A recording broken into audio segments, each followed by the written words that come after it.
Hello, everyone. How are you doing today? I hope you're all doing really well, and I hope you had a great Thanksgiving. So we're all getting back into the routine of things with, having days off for Thanksgiving, and hope you all had a good, relaxing time and just time of rest and time to be thankful. And I'm looking forward to today's Faith Intensive. Can you believe this is number 10? This is exciting. So I hope that you all have enjoyed these teachings, and I hope that you have learned something. I hope that your faith roots have gone deeper. I know mine have, and I got a really great testimony this week. And it was just really powerful. It was amazing. And at some point, we're going to possibly share a portion of that with you. I want to speak to the person who sent it in, obviously, and they did give us permission to share, but I do want to speak to this person and just make sure that we're sharing what's appropriate. So anyway, that was so encouraging, and I want you to know that when at least in my part of things with Based on Faith, there are others who are contributing as well and working hard behind the scenes that you don't really see. But I know that in my own time of study and preparation that I don't take this lightly, and that testimony was such a reminder to me of just, the impact that we each can have in our own spheres, right? So that's my goal, and that was blessing to me. Okay, so before we get started, I want to remind you all again, just a few administrative things, and this is mainly how can you reach us, how can you contact us. We have social media accounts, obviously. We've got Facebook, which is Based on Faith. We have Instagram, which is official underscore Based on Faith. We no longer have a Twitter account, so I just want you all to know that. Let's see, we have YouTube, and that is under my name, Crystal. I believe it's G.H. Lowry. And let's see, we have Parler, which we're new to, which is Crystal G.H. Lowry. We have MeWe. Did I say that right? It might be WeMe. I'm still so new to it, but anyway, it's one of those two. Anyway, we're just getting used to a couple of these, and then Rumble as well. And again, YouTube, which these have been posted on. These faith intensive teachings definitely are there, and they're also going to be posted to Rumble as well. We don't have that yet, but go on and find us on those new accounts as well. And then as we really figure out how to use them, we will be using them more and more. So, okay, so with that, let's get started with Faith Intensive number 10. Okay, the last time we talked about Thanksgiving as it relates to faith, okay, and we talked about how overflow of Thanksgiving causes us to overflow in faith, and I pointed you all to the article that's on the website, basedonfaith.org. Actually, let me just tell you one other thing I didn't mention.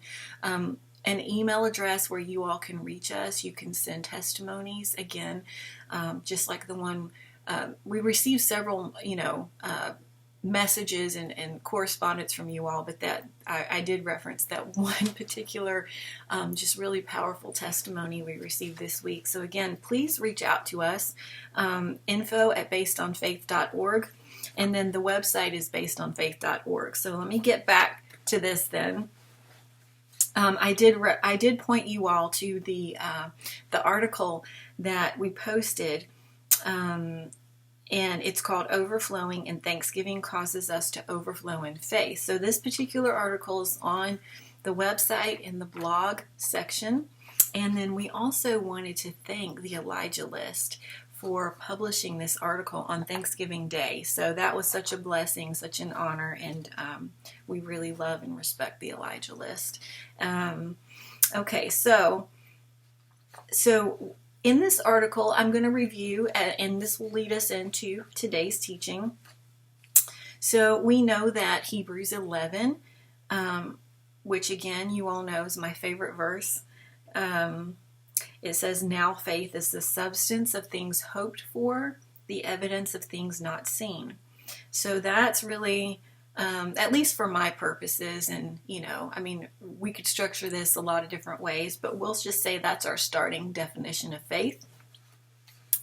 And then as we go a little bit further in Hebrews chapter 11, we get to verse 6, and that tells us that it is impossible to please God without faith. That's just powerful, isn't it? When we think about how that it's impossible to please God. So if we want to please God, just in a little way or in a profound way, we must have faith to do it. It is impossible. And I talked about the word impossible. And that just means that it is not happening. It is not certain. It is not probable. So it's like, I heard somebody explain this once when they talked about absolute in terms of temperature. So, you could be really high in altitude in a plane, and it will be, something crazy like, negative 50, below zero Fahrenheit, or negative 70 below zero Fahrenheit. Even with that, so far below the freezing level, there is still a tiny little bit of heat in that. Just a tiny bit. It's not absolute cold. There's a little bit of heat in there. And so impossible, though, is absolute, meaning it is not happening. There's not even a little chance of pleasing God. So the way I thought of this was that, if there's a door, it's shut and it's locked, it's dead bolted, it's barricaded. That door to pleasing God is not opening unless you have faith, unless you use faith. So without faith, it is impossible. It says completely impossible to please God without it. Okay, so that's really important because faith is critical to just do some basic things, like to just believe God exists. We have to have faith that He even exists and that He is who He is.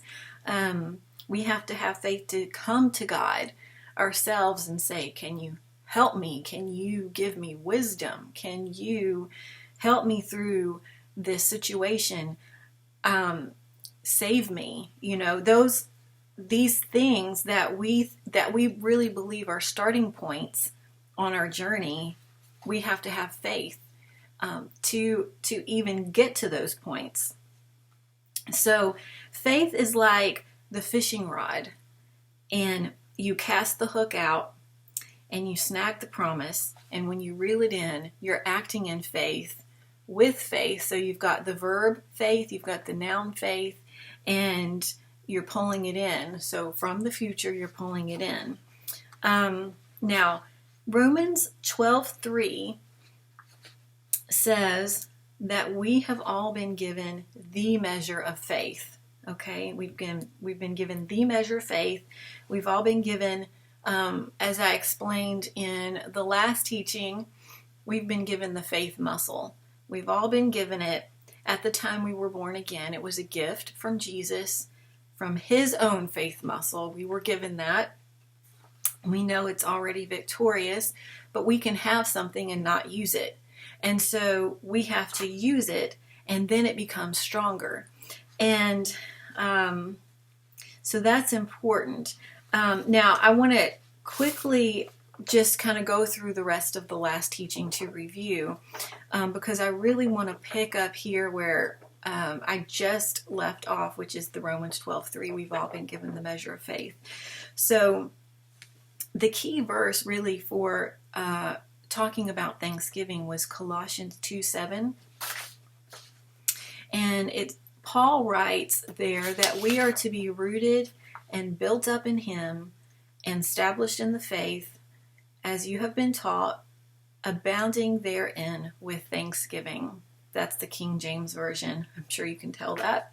And so Thanksgiving is really powerful as it connects to the strength of your faith. So if you don't have Thanksgiving, then your faith is going to be weak. So it's kind of like a positive momentum cycle. So we start with Thanksgiving. We thank God for the things we have. We thank God that He's already created, the end from the beginning. So the things that we're believing for in faith, according to His will, it's already there in the spirit realm.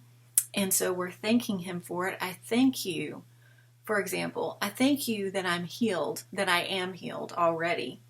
And so as you do that and you speak it and you thank God, then you're pulling it in like with the fishing rod. You're using the rod and you're actively reeling that promise in. And you will see it come into the present. So if there's no Thanksgiving, it's harder to reel that promise in. And so we need Thanksgiving to precede faith, and we need Thanksgiving to work alongside faith. And, on the opposite end of things, we can have a negative downward cycle. We can have complaining and doubt and complaining and doubt, and we see those things coming in too. So just as we're pulling in the positive, the faith of God, we can also pull in the things that are negative that we don't want, and we don't realize why we're always pulling those things in. And it's because we have used faith in a negative way instead of in a positive way towards the things God has for us. So all right, let me go back to Romans 12:3. I'm going to just read that again. Okay, so we've all been given the measure of faith. This is just a summary then. We've all been given the measure of faith. So, okay, starting with today's lesson. So in our spirits, we have the complete measure of faith. So that faith muscle that we've been given, we have it. It's complete. We don't need more faith from God. He's given us the measure because we already have all we'll ever need. So what we have to do is apply something to that faith muscle. We need to start using it. We need to start working it out. And then it will get stronger and stronger, and we can apply it. So, for example, we can as we get stronger, we're going to go from the little fishing rod in the pond out back to the deep sea fishing, the fishing pole that's going to catch, the really large fish. So we're doing that. The only way we go from that small little, even like, let's say a child's fishing rod. My little one's wanted a little fishing rod, and so he's got the little one, and it's like a, made for children, but he's using it, and he's getting stronger, and he's catching, and he's learning how to bait it, and he's catching it, and then as he gets older, he's going to get better, and he's going to start using it, and he's going to want to catch something bigger, and then he's going to upgrade to a bigger rod, and his muscles are going to be stronger, and he's going to be reeling that in, and one day he's going to want to go out in the Gulf Stream, and he's going to catch some really big fish. And so that's what faith is like. We all have been given the complete measure of faith. We don't need more faith. So we've got it already. Our job is to use what we've been given, and then we develop it. Okay, our faith isn't small, it's not immature, it's already perfect because it's the faith of Jesus. Okay, remember we talked about in Hebrews where it says we have been given, the gift from Jesus, his faith, and that's given to us at the time that we become born again.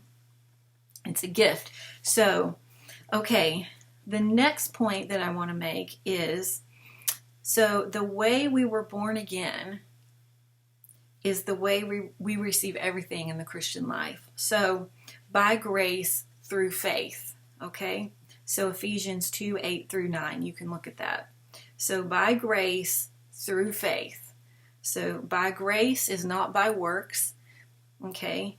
And we take the grace gifts by faith, okay? We pull the grace gifts in by faith. One of them is salvation. But it's not just limited to salvation. That's one of the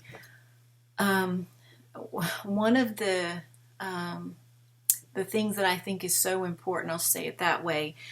In even growing up, I think I was a little confused about the purpose of Jesus dying on the cross. I knew it was for salvation, but it wasn't until I was probably in my 20s and 30s that I really, really understood, and I had this revelation that what Jesus provided for on the cross was not just for eternal salvation, but for life here on earth as well. So we've got forgiveness of sins, and that leads, for eternal salvation, but we have healing, we have deliverance, prosperity, joy, peace, and love, and all of these blessings that are gifts that come to us by grace, and we take them by faith. So, by grace through faith, that's a key there. By grace through faith, not by works. It's not by saying, okay, on my checklist, okay, I said my prayers this morning, and I went out and I did this good thing for somebody else. I sacrificed and I did this, and I also did not do these other things that are on the list of things not to do. For example, I did not just come up with your own list of things. We all know what they are that, we typically hear. For example, I don't smoke. I don't, I don't cheat on my spouse. I don't do this. I don't do that. I haven't killed anybody. I haven't done this. So, but those things that, those works-based, I guess we'll say things on the to-do list or the not to-do list, that's not how we receive the gifts. It's not. So that would be our payment for it, and it's already been paid for. Jesus paid for those things, and he's already purchased the gifts for us. And so it's through grace, which means it's not through works. It's for us already. And in Isaiah 53, it's prophetically looking forward to this time when Jesus would come and actually in our time continuum on earth, right? So Isaiah was first, then Jesus came, but Isaiah looked forward to the time when Jesus would die on the cross and pay for these gifts for us. So it says that I'm already healed, right? I'm already redeemed from grief, and I'm already redeemed from depression, and I'm already redeemed from poverty and everything under the curse. So when we say everything under the curse, that means Jesus paid for the blessing for us. So the blessing is the opposite of the curse. And so anything that's under the curse, Jesus has already paid for. We don't have to take it, and we don't have to carry it. And so again, we receive those grace gifts by what I just said, which is grace. Um, it's based on his love for us, right? So love is a motivation there, and it's a gift. We don't earn it, we don't pay for it, because it's already been paid for. So Christmas is coming. Let's say you get a gift under the tree and you open it up, and let me think, what would be something that would be really cool? Let's say I got a cool piece of jewelry, right? And it's this piece that I really have been looking at and I want it, and it's just so pretty, and I get it and I open it, it's under the tree, and oh my goodness, and I've just opened it and here it is. It's finally like in my hands and I can put it on. Well, wouldn't it be silly if I said, I can't put this on? I actually, hold on just a minute, because I have to go back to the store and I need to pay for this first before I put it on. And then the person who's there watching this, who actually bought it for me already, is watching this and says, no, it's a gift. I already paid for that for you. It's yours. You don't have to do anything. I'm giving it to you because I love you. And you don't have to do anything to earn it. I just gave it to you. It's a gift. Right? So wouldn't it be silly if I went and I paid for it again when it was already paid for? That's the way grace works. Grace has already paid for these gifts, and they're ours. They're sitting there under the tree, and they're ours. And so often we don't pick them up and open them and say thank you. We don't open them. We think that somehow in the spiritual realm, these gifts that are in these beautifully wrapped packages for us with our name on it, we can't open, or if we open it and we look at it, we can't start using it because we have to repay for it again. And so I just want you to think about how silly that is, and what a silly theology that is. Grace is love motivated. It is not works based, and we don't have to repay for something that Jesus already overpaid for. See, he didn't just pay for it, he overpaid for these gifts for us. And again, it's by grace through faith. So he supplies every gift that we need by grace. It's salvation. Again, it's healing. It's deliverance. It's prosperity. It's joy. It's grief.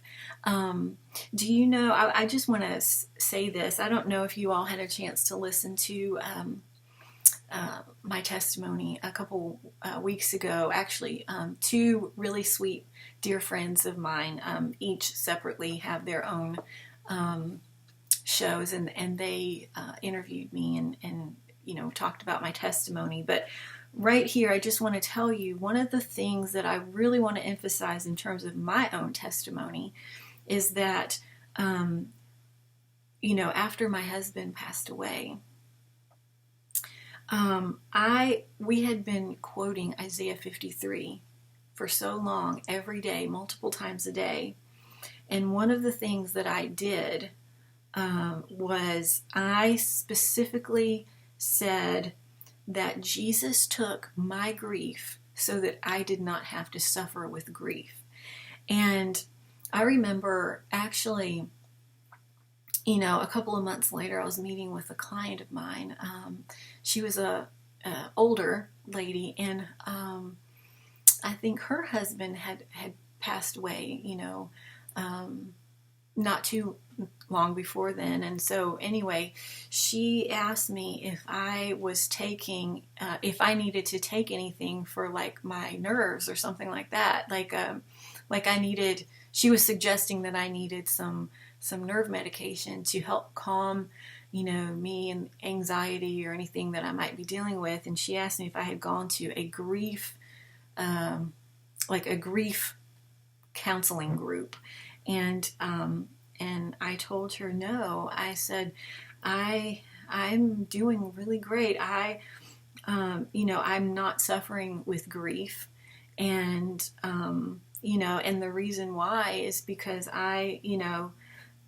if I can take salvation through faith, then I can take I can transfer the grief onto the cross that Jesus has already suffered, and he took on and defeated for me. So why should I repay what he's already paid for? So when I suffer with grief and I don't take the gift that he's already paid for, then I am repaying, and it's works-based again. And so I think that we have to be careful what we listen to. And so many people, they mean well, they really do, but they're just, they haven't had a revelation of this. And so it's not, not to treat anyone, negatively or anything like that when you hear those kinds of things. But I think just to know for yourself what the truth is, so that when you are presented with something that someone says, and they mean well, they're not trying to cause you harm, but out of ignorance, yes, that is the consequence if you attach to what they're saying and start to live in agreement with that. So, okay, so let's get back. Let's go to the next point here. Okay, so we can't receive salvation or any other gift without hearing the word. We talked about that a few weeks ago, about how hearing comes faith, with hearing comes faith, and then and that's why we need to hear the word, and then we need to speak the word as well. So God's word contains his faith. When we receive the word into our hearts, we're receiving God's supernatural faith. So it's not human faith, right? It's supernatural faith. And we'll talk about that. And so that came through his word. So it's not only the faith that we're used to become born again, but it's the faith used to appropriate everything in the Christian life. So let's think about this. So obviously there's a natural faith and there's a supernatural faith. Let me give you an example here. So I'm sitting in this chair. You can see it. You can see part of it here in the video. But in the natural, I have senses. I can see it. I can touch it. All different. I can use all my senses, and I can tell there is a chair here. I can see that it's not broken, and I also know from my natural senses that I have sat in this chair before. So, in the natural sense of faith, when I stand up and I walk over to this chair, before I sit in it, I have faith in the natural that when I sit on it, it's not going to break and fall, or that it's, and that it's actually here. So that is an example of natural faith. But supernatural faith is what we're talking about. We can't see with our natural senses. We can't touch with our natural senses. But we have senses in the spiritual realm. So by faith, we know that we have eyes of faith and we can see what God has already created. He creates the end and goes back and starts the beginning, and we work toward that end that's already there. And so that's a good example, I think, of kind of being aware that there is natural faith and there's supernatural faith. And so human faith is not based upon natural knowledge. That's pretty obvious, right? It's a faith based on sense knowledge or facts. So human faith is limited to what we can see, taste, hear, smell, and feel. If the facts don't seem to support the action, we can't act contrary when we are using natural faith. So, for example, if I'm only using natural faith and I walk over to an area and there's no chair there, my natural faith is going to tell me, don't sit there because you're going to fall and you're going to get hurt. Okay? So natural faith is based solely upon natural facts. Okay? And what I want to say here, I want to start to say it this way. So when I use the word facts, I want us to think of natural realm. These are the facts. But when I speak truth, so facts versus truth, I'm going to apply to the supernatural realm, because the supernatural is going to override the natural, and we're going to pull things into the present that we never saw with our natural eyes, but we saw with our spiritual eyes. Okay, a couple more points and then we're going to close out for today. So while human faith follows sense knowledge, supernatural faith precedes it. So supernatural faith precedes natural knowledge, and also it's going to work alongside supernatural faith. Is going to work like kind of parallel to natural, because we live in the natural, but we're also as we are pulling in what's in the future, we're reeling that in. We're kind of like paralleling natural and supernatural. But at some point, we're gonna reel it all the way in, and that thing from the future is actually going to be in the present. So, okay, so God acknowledges those things that aren't yet manifest as if they already are, and we've talked about that. So that's part of the action form of faith, the verb part of it, where we don't see it, but we keep speaking it, and we acknowledge that it's not manifest yet, but it's already out there in the future, and at some point, the future is going to align with the present. Natural faith can only acknowledge what it already sees, right? We've talked about that. But supernatural faith literally brings into manifestation from the spirit realm. So that's what this verse, Romans 4:17, does. And that actually is referring partly to Abraham there in that verse. So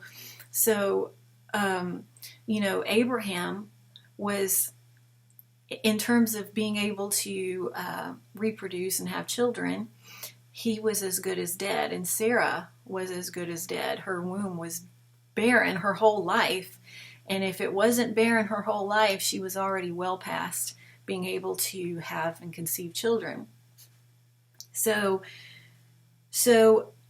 But God said, you're going to be the father, and you are the father of many nations. And here he is, almost 100 years old, at this point in his life, right before Isaac was born, and he had no children, and he's 100, and Sarah's almost, she's about 90, and so this is impossible in the natural, but in the supernatural, faith acknowledges the things that aren't yet manifest. So we don't see a child, we don't see multiple children, let alone one child, right? As if they already are. So Abraham keeps saying, okay, God, if you said it, your word is truth, and truth is different from facts, which is what I see. And so I'm going to take truth over facts, and I'm going to reel that in, and it's going to become manifest in the present. And sure enough, Isaac was born. And we're not talking about Ishmael at this point, but we're talking about the promised child, Isaac. So Okay, the last point that I want to make in today's teaching. The same faith we use to become born again is now always present in our spirits. So when we became born again, that gift of faith was a gift to us. He's never going to take it back. It's always, we have it. So we have it, forever. And faith is a fruit that stems from our spirits. So in Galatians 5, verses 22 and 23, it talks about the fruit of the Spirit. So faith is a product from deep within the heart, not just the mind. Romans 10:10 tells us that. And as we cooperate with the laws that govern how faith works, so there are laws that govern how faith works, we'll find that faith that's already inside of us is more than sufficient for any problem that we ever face or anything that we need to pull into the present. Okay, so I'm going to end there today. And I hope this was really, really helpful. I hope it was beneficial, and I hope that you apply it to your life. Not just take this as head knowledge, but work it out and, use this in your relationship with the Lord and let it grow closer to Him.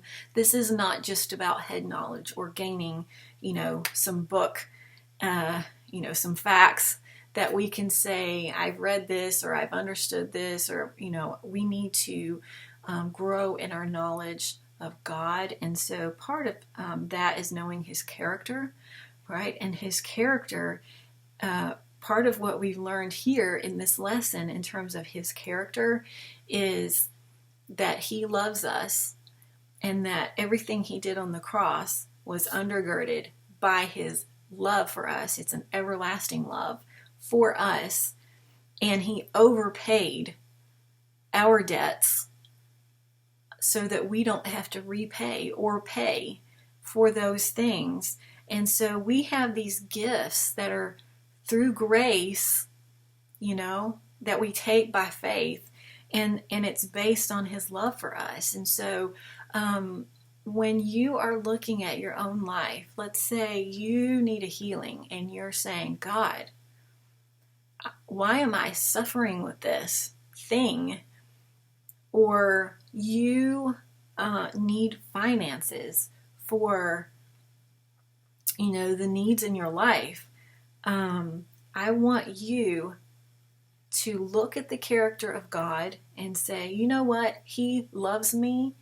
He went to the cross for me, and everything that I need, He has provided for me. And I may not see it now, those are facts, but by faith, I know that truth says He has given me these gifts.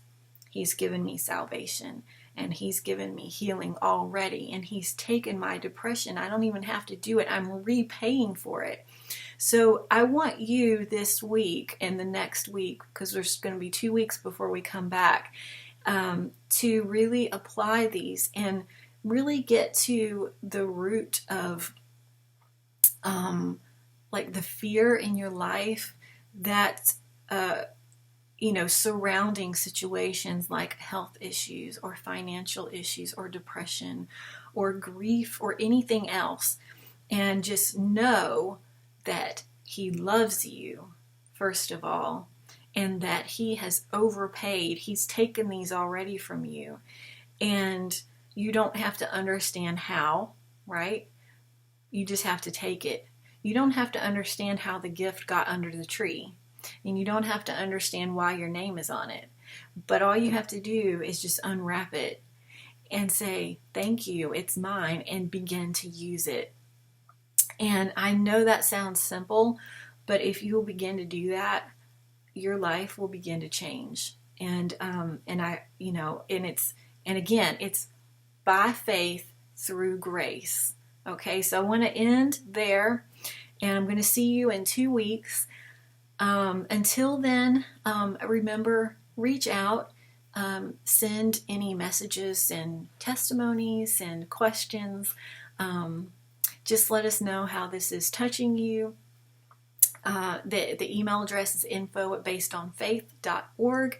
And the website is basedonfaith.org. Again, there's all the social media. You can, reach out to us on those platforms as well. But until the next time that we meet, I send you love and blessings. Bye-bye.